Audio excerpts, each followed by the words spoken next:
بسم اللہ الرحمن الرحیم، السلام علیکم، میں ہوں سلمان حیدر۔ دعا ہے پروردگار سے کہ اس نے آپ کو اور آپ کے اہل خانہ کو اپنی حفظ و امان میں رکھا ہوا۔ عارف الوی صاحب نے جی پہلا دروازہ کھٹکھٹا دیا، جس کے سلسلے میں انہوں نے کہا تھا کہ ہم چٹخنی کھلنے کا انتظار کریں گے۔ اس کی ڈیٹیل میں نے بتانی، جو ٹاسکنگ ان کو ملی تھی، ان کی طبیعت کے عین مطابق ملی تھی۔ اور اس کے علاوہ کیا طاقت ہے جی سوشل میڈیا پہ۔ جی ہاں، ویسے تو آپس میں تو چل ہی رہی تھی، لیکن سوشل میڈیا پہ آنے کے بعد رانا ثناء اللہ صاحب اور عرفان صدیقی صاحب آمنے سامنے آئے ہیں۔ رانا ثناء اللہ صاحب نواز شریف صاحب سے متعلق کیا کہہ رہے ہیں، عرفان صدیقی صاحب کہہ رہے ہیں نہیں وہ جھوٹ بول رہے ہیں، ٹھیک ہے۔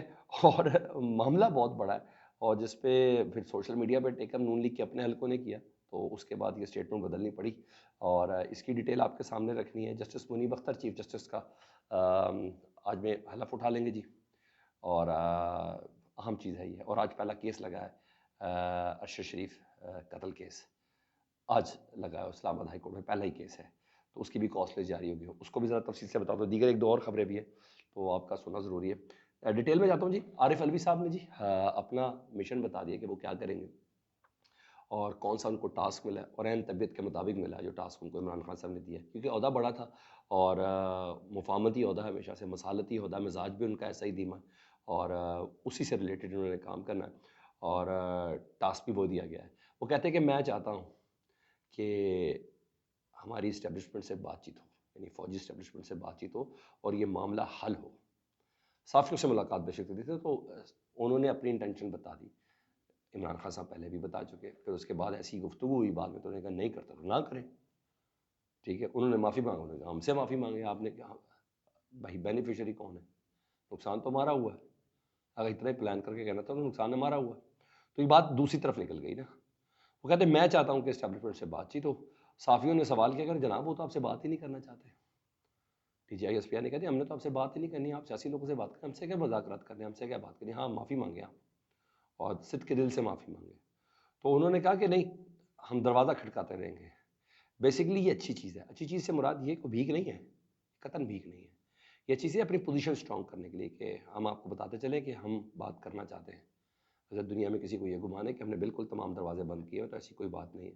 ہم بتانا چاہتے ہیں کہ ہم نے کوئی دروازہ بند نہیں کیا، کوئی ڈیڈ لاک نہیں ہے، پاکستان تحریک انصاف پاکستان کے لیے سب کچھ کرنے کے لیے تیار ہے، کیونکہ آئی ایم ایف کی جو رپورٹ آئی ہے نا، اس کے بعد تو وہ کمی رہ بھی نہیں گئی ہے، اس پہ ان کو کرنا پڑنا ہے سر، اس کے اوپر کرنا پڑنا ہے۔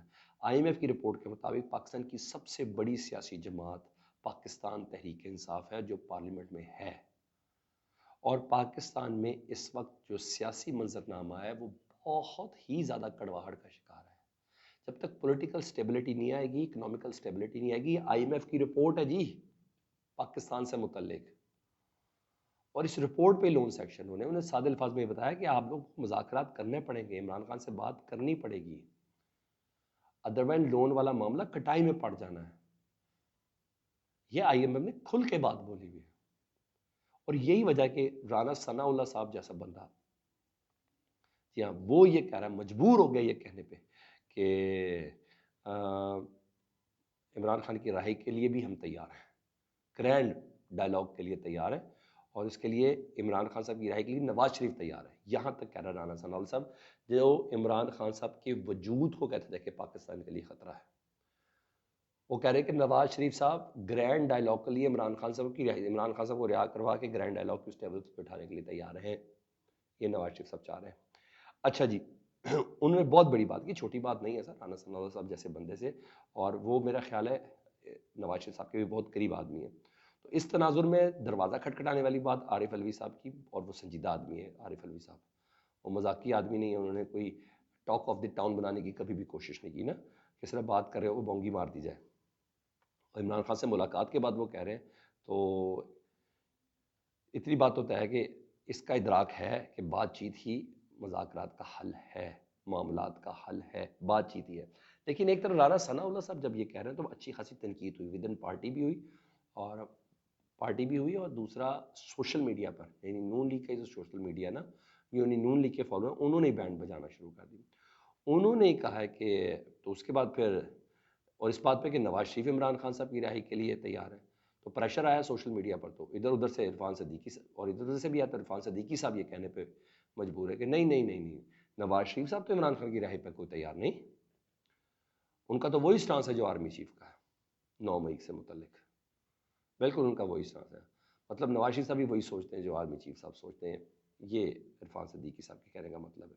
انہیں کہ رہی بات عارف علوی صاحب کے مذاکرات کی والی بات، دروازہ کھٹکھٹانے کی بات، تو ان کے پاس صرف ایک ہی آپشن بچا ہے کہ وہ اڈیالہ جائیں اور اپنے لیڈر سے مذاکرات کریں، انہیں بتائیں کہ دنیا بدل چکی ہے اور انہیں بتائیں نئی حقیقتوں کو، انہیں تسلیم کرنا چاہیے عمران خان صاحب کو.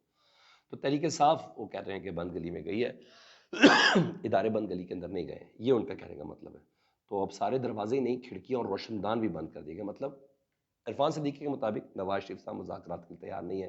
رانا ثناء اللہ صاحب کہتے ہیں نواز شریف صاحب گرینڈ ڈائلاگ کے لیے عمران خان سے بھی رہائی کے لیے تیار ہے. یہ آپس میں بات کریں تو میں وزن رانا ثناء اللہ صاحب کو ضرور زیادہ دوں گا، کیونکہ عرفان صدیقی صاحب نے ویسے ہی پارٹی دشمنی، نواز شریف دشمنی اور تمام بیانیہ دشمنی، اپنا منشور کو خود بندے نے آگ لگا دی ہے کہہ کے کہ نواز شریف نے مجھے کہا تھا پہلے دن کہ میں نے تو وزیر اعظم بننا ہی نہیں ہے. اس میں پوری کی پوری سیاسی جماعت میں سے کسی ایک نے بھی عرفان صدیقی کی اس بات کو نہیں کیا، بلکہ سب نے یہ کہا تھا کہ عرفان صدیقی نے پارٹی کی کمر پہ چھرا گھونپا یہ والی بات کر کے. تو عرفان صدیقی صاحب عمر کے اس حصے میں تو کچھ بھی بول سکتے ہیں. تو بہرحال انہوں نے اپنی طرف سے بہت بڑا حق ادا کر دیا یہ بات کر کے. لیکن بہرحال اتنی بات طے ہے کہ آج نہیں تو کل، کل نہیں تو جب بھی بات مذاکرات کے ذریعے ہی حل ہونے ہیں. ہر فریق کو اپنی جگہ تھوڑی تھوڑی چھوڑنی پڑنی ہے. چیف جسٹس قاضی فائز صاحب چند روز کے لیے کانفرنس ہے اور وہ مڈل ایسٹ پہ جا رہے ہیں، میرا عمان ہے یا اس طرح کی کوئی جگہ، یا ادھر وہ جا رہے. اس دوران جسٹس منصور علی شاہ صاحب بھی ملک سے باہر ہوں گے. تو قائم مقام جو چیف جسٹس ہے ان کے لیے جسٹس منیب اختر صاحب بچے. تو جسٹس منیب اختر صاحب آج حلف اٹھا لیں گے. آپ کو پتہ ہے ان کی کیفیت، ان کا چیزوں کے حوالے سے انڈرسٹینڈ کرنا صورتحال کو، کیونکہ وہ جسٹس اعجاز الاحسن صاحب کی سوچ کو کہ بہت زیادہ قریب تصور کیے جاتے ہیں، ان کا چیف جسٹس بننا قائم مقام ہی صحیح ڈیفینیٹلی ہے. ہاں میں یہ نہیں کہہ رہا کوئی نفاق ہے آپس میں. ان کی ابھی سپریم جوڈیشل کونسل کے اجلاس میں ہم نے ان کی باڈی لینگویج دیکھی تو وہ بہت مثبت تھی، بہت اچھی تھی. یہ کوئی ایسی بات نہیں ہے، لیکن بہرحال یہ خبر تو ہے اپنی جگہ پہ. تو آج کے دن کی حوالے سے ایک اہم خبر کہ آج سپریم کورٹ میں بھی کیسز لگے ہوئے، اسلام آباد ہائی کورٹ میں بھی کیسز لگے ہوئے. لیکن آج میرے دل کے بہت قریب ہے اور وہ ہے کیس جو اسلام آباد ہائی کورٹ میں لگا ہوا ہے، اور وہ لگا ہوا ہے کاز لسٹ جاری ہوئے ارشد شریف قتل کیس کی تحقیقاتی کمیشن کے حوالے سے درخواست تھی. اور یہ درخواست دی تھی سینئر اینکر پرسن حامد میر صاحب نے.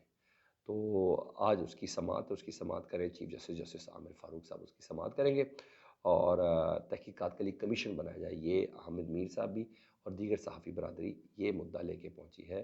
اس سے پہلے عمران ریاض خان بھی ساتھ تھے پچھلی پیشی پہ جب یہ درخواست جمع کرائی گئی تھی، اور اسد طور بھی تھے اور دیگر لوگ بھی ان کے ساتھ موجود تھے. تو آج سینئر صحافی یہ سارے سپریم کورٹ تو ظاہری بات اس کی سماعت کر نہیں رہی اس کیس کی، اور اسلام آباد ہائی کورٹ میں باقاعدہ سپریم کمیشن بنانے کے لیے، جوڈیشل کمیشن بنانے کے لیے آج یہ تمام صحافی حضرات اسلام آباد ہائی کورٹ جا رہے ہیں. سر یہ چل رہا ہے. اللہ پاکستان کو سلامت رکھے. اچھی خبروں کے ساتھ دوبارہ ملیں گے. اپنا بہت خیال رکھیں. اللہم صلی علی محمد و علی محمد.